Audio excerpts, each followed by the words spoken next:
Here we have some of the crew getting ready. We've got Ika right here, we've got Brett Thomas, one and only Suetonia and Reload. Nash.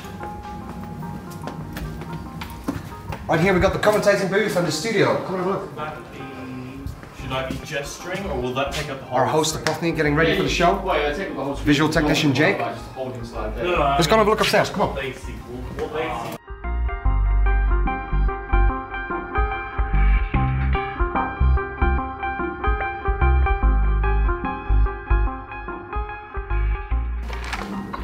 So in here we're all ready for the viewing party. We're going to have a couple of people down here. A little bit of canteen so the boys can get some sandwiches and some drinks. You know, we're ready with some beer. Always good.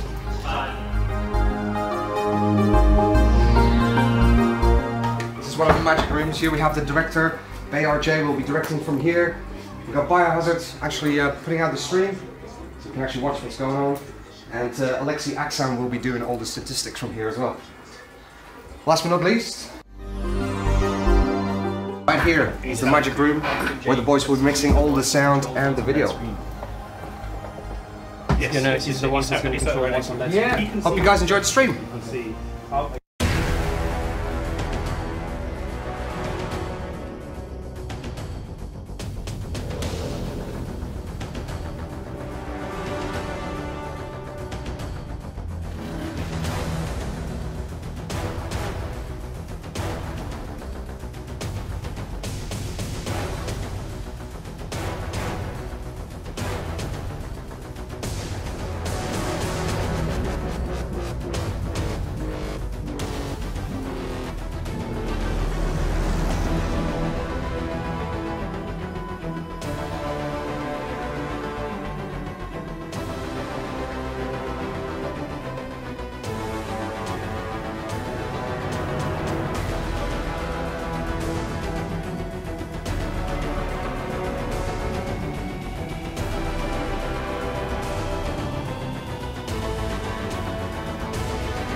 Hey guys, welcome back. It is day 2 of Alliance Tournament 15.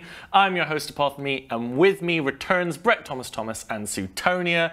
We had a long day of casting yesterday with some incredible matches. Today, the lineup is even more insane. First up, we have the Tuskers Co. up against End of Life. Both teams yesterday bringing drone-based comps.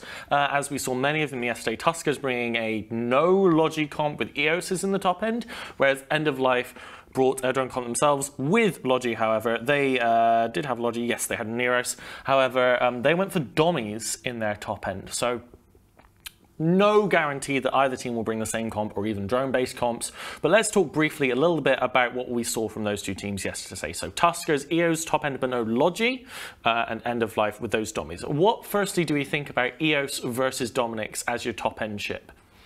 I really think that Dominic's just costs too much for the points, although it does bring a hell of a lot of utility with all those free mids and all those free highs that you can fit like tracking disruptors to counter these battlecruiser comps we've seen. But I think an EOS just brings links as well to the table, so I think it just brings that little bit extra that supports everybody.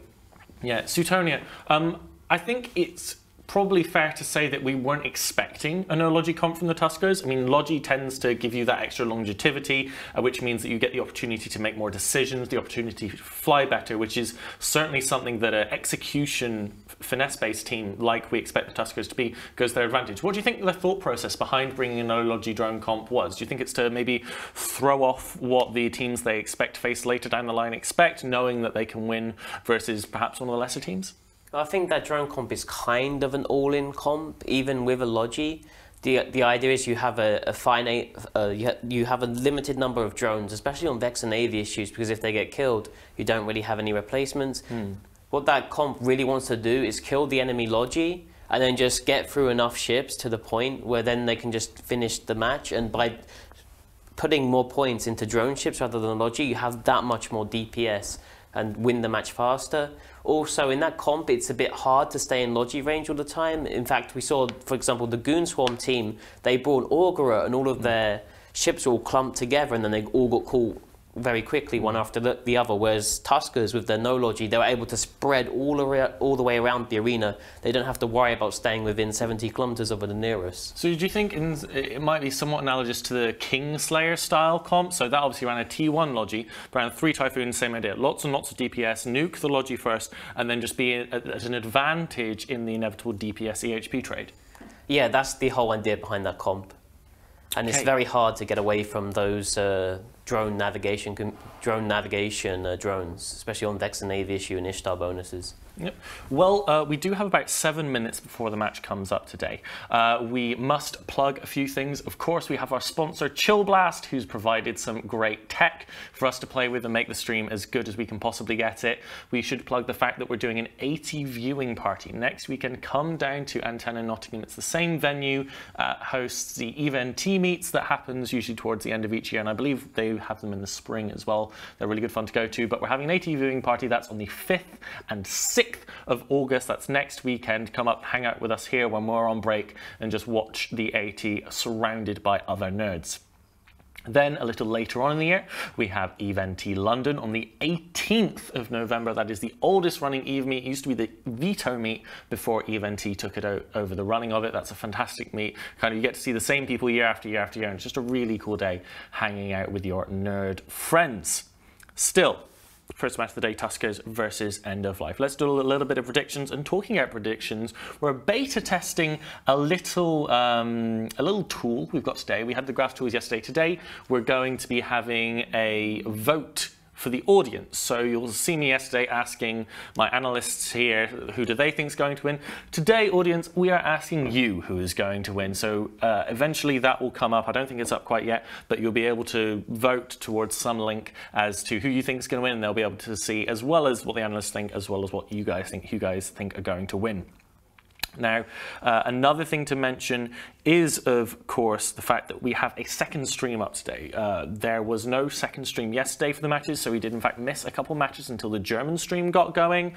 Event didn't enjoy not being able to watch as much spaceship violence as possible, so we are streaming the second arena. That's JB007, which will be coming the losers bracket for today. That will be on the stream twitch.tv/the Nash Cadaver, which will be linked repeatedly in the chat, I assume. And I want to say that there's going to be a 10-minute delay. Maybe there won't be.